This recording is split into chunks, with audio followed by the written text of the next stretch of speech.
oduu ammi biyyoonni 16 olaantummaa Israa'el West Bank dhuunfachuu irratti jechuudha qabaachuu barbaaddu didanii jiran yookaan mormanii jiran kun waan hin taane West Bankiin tan uummata Falastiin jechuudhaan akka malee kaadanii jiran ammoo Tiraamp jechuudha arra haasaa taasiseeni waan takka yaadina Israa'el biyyoota giddugala hin weerartu kana anaatu jira waan ta'eef isaan hojii waadaan galeen qabaa jechuudhaan akka jechuudha uummanni sodaa tokko sodaa qabuun ibsannee fi akkan sodaanne beeksisee jira. Tiraampiitu silaa ajajaa barii dhibbatti numa beeyna.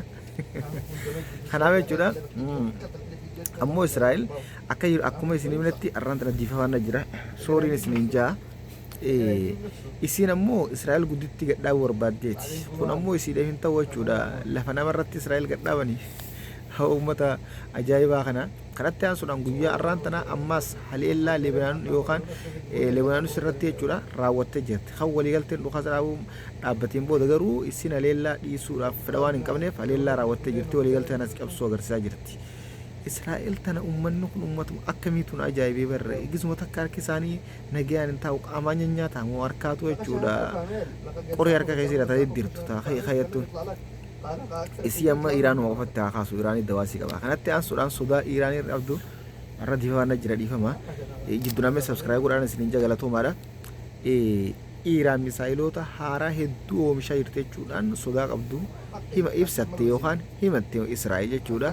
Erga lola guyyaa 12 wajjin gaggeessiteen booda hanga ammatti misaayiloota hedduu oomishaa jirti jechuudhaan kan ibsite yoo ta'u yaaddoo isiin Israa'el sodarraa qabdu ibsituu ta'uu agarsiiseeti jira. Kanaaf dawaan dantee Iraanuma ati silaawwa jechuudha waan biyya giddugala kanatti jechuudha qoraaf gassi dhaabee as si qobsiiseef Israa'el si jala qobsiisa ta'e miti jallaa uumee diriiraa jala numa uuma maaliif kan wal dura dhaabbatu jechuudha.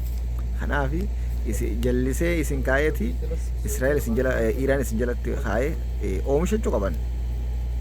Kana tolchinee ibsina kanatti aansuudhaan jechuudha Ukraine dura oolmaa gaazaatiin isin dabra oolmina gaazaa guyyaa arrantana haala gaariirra jira wal jijjiirranis toofeeti jira.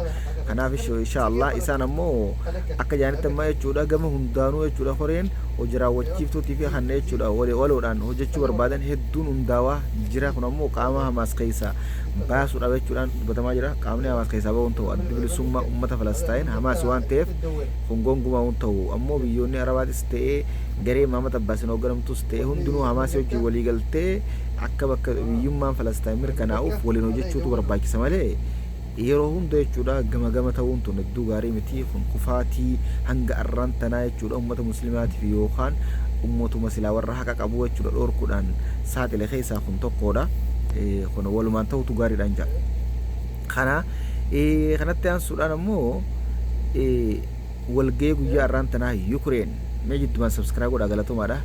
Mootummaa Ukrainii fi jechuudha kabiriitii ishii mootummoonni Awurooppaa hedduun Londanitti guyyaa arraan tana walgahiirra oole. Kanammoo akkamitti Raashiyaa tana qaama shororkeessaa nu shororkeessaa jirtuu fi ceesa nuqtaa jirtu kana firraa qolanna jechuudhaan marii taasisaa jiranii. Kanarratti immoo jechuudha asoo bal'aa taasise mootummaa Ukrainii kabiriitii ishiisi ammoo faallaa sanii Raashiyaa mootummaan Raashiyaa buutiin akka jeeyoo Ukrainii harka kan nu baatti yookaan jechuudha dhukaasa kana dhaabuu baatte dirooniiwwan qabdu kana jechuudha kana sartu taate addaa jiru dandamsiifnaa yookaan gartee miti hiree addaa dandamsiifna jechuudhaan dhaadate guyyaa arraan tana. Kanaaf jechuudha lolli jechuudha akka lola Ukrainii fi Raashiyaatti waggaa dheeraa deemaa jiru hin jiru yoo xiqqaate bar namoota hedduutu dhumaa jira. Raashiyaan tunis biyya ajaa'ibaati biyya gabbisa nukuleeraatiin. Kanatti aansuudhaan ammoo akkasuma mootummaan Kooriyaa kaabaa humna waraanaatiin akka Raashiyaa hojii dhaabbachuu deemu ifatti ibsee jira. Haasa guyyaa arraan tana humnoota waraanaa jechuudha biyyattii waliin taasise irratti haasa taasise. Silaa biyyoonni jajjabaan si waliin hundaa'uudha qaba. Agartee miti Raashiyaa fi Kooriyaa kaabaa Iraan jarri kun tokko beekaa qaama hariirummaa fi dippiloomaasiin isaanii michummaan isaanii jabduuti. Waaw na gammachiisan namni jabaate addunyaan jaba kabajjii jaba sodaattii jabaadhaan bultiisi.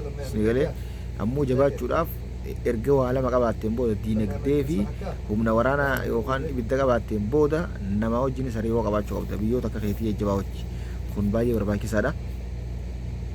kanatti aansuudhaan jechuudha biyyoota 16 kaasuu dabalatee biyyoonni jechuudha Israa'eelaantummaa akka jechuun West Bank irratti hin dhuffanne didan Suudii dabalateeti.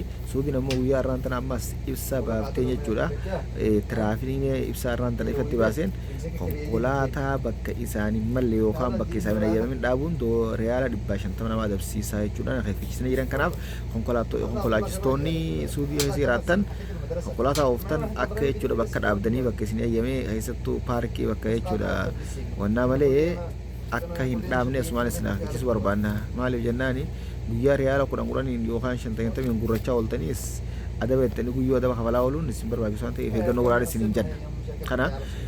Kanatti aansuudhaan gara oduu biyya keetiin isin deebisa. La dura jechuudha oduulee biyya alaa fixee oolmeni gaazaa guyyaan akkuma isiniin jee haala bareedarra ooleen isiniin jee. Kanaaf Jaappaan mootummaan Jaappaan dubartii haaraa filannoo filachuudhaan muummicha ministeeraa gootee jirti. Guyyaa har'aan tanaa sirna kakuu raawwattee jirti. Akkasuma marii jechuudha paarlaamaa biyyoolessaatii wajjin taasifteeti jirti. Jalqaba jechuudha akkaataa diinagdeen biyyattii guddattuu fi haala hundarratti jechuudha ibsa haaraan gabbaatee jirti. Waaw Jaappaanis dubartiin bulaa jirti. Addunyaan booda osoo deemtuuti guutuun mootummaa jechuudha dhalaa ta'uu deemte fakkaatti. Xaaliyaaniin dubartiidha. Afrikaa keessaa biyyoota meeqaatu dubartiin bulaa jira. Akkasitti haala hedduudhaan bulamaa jirti jechuudha amma guutumatti. Kanatti aansuudhaan jechuudha Israa'el Libaanoon akka malee rukuttee jirti. Yaa mootummaa kana akkamtu turraa jechuudha. Wayyaa oodiyoon irraan tana dukkan irraa haasaa jira. Gaa oduu isin dhaga'uu qabdan takka illee isin raawwatanaa nu jeeti malee akka diyoonii jiru asumaan isin hubachiisuu barbaada. Mee jiddumaan sabskiraayib godhaa galatoomaan isiniin jaa. Akkasitti ammaan tana gara oduu biyya keessatti isin deebina. Galatooma sabskiraayib godhaa nutti dabalama maatii keenya ta'a mallattoo torba takka tuutan suuqan diisinitti fudhatu. Kafaltii gibiraatiin wal qabatee hawaasni hedduu jechuudha koomii haasaa jira pirezidaantii isaanii irratti jechuudha.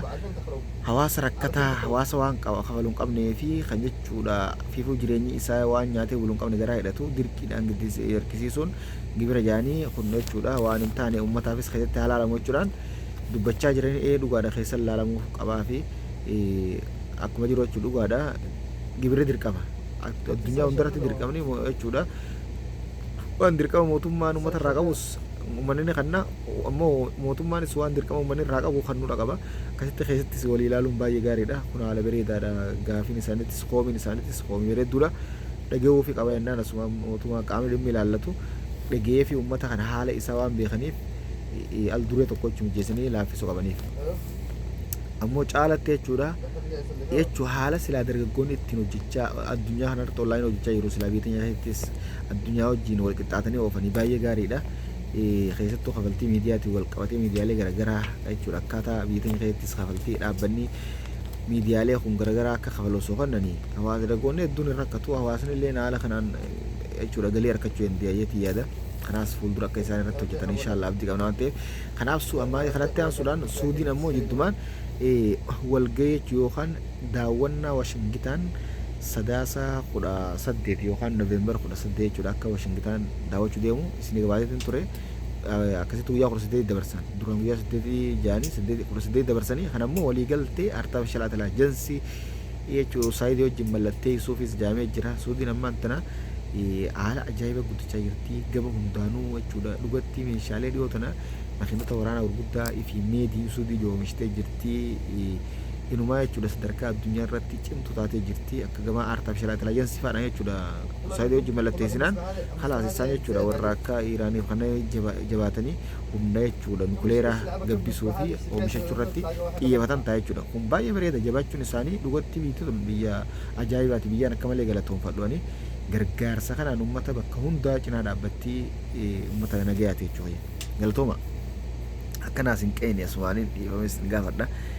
Kanatti aansuudhaan gara oduu biyya keessatti isin deebine waa'ee Shimallis rakkoo jechuudha naannoo Oromiyaa keessatti deemaa jiruu fi haaluma hunda keessattuu laal waan kana sirriitti irratti deebiin hime poolisiin tokko jechuudha poolisiin naannoo Oromiyaa kan fiitii tokko waraabee akkanatti mana haadhatiyyaa jechuudha yookaan mana keenya narraa diiganii jechuudhaan dubbatee kan nuti jechuudha biyyaaf qabsoonee dhaabbachaa jiru dirqama kanaa jecha waan ta'uu qaba jee kun sirriitti ragaata kanaafi fiidiyoon dheengadda gurguruu jechuudha warri harramillee aanaa bulchiinsi aanaa harramillee ummata waliin qabee mootummaan sobe loon ganda keessaa waliin qabee kun sirriitti waan ta'a akka mootummaan federaalaa kuma hin qabnee beekuu qabdan.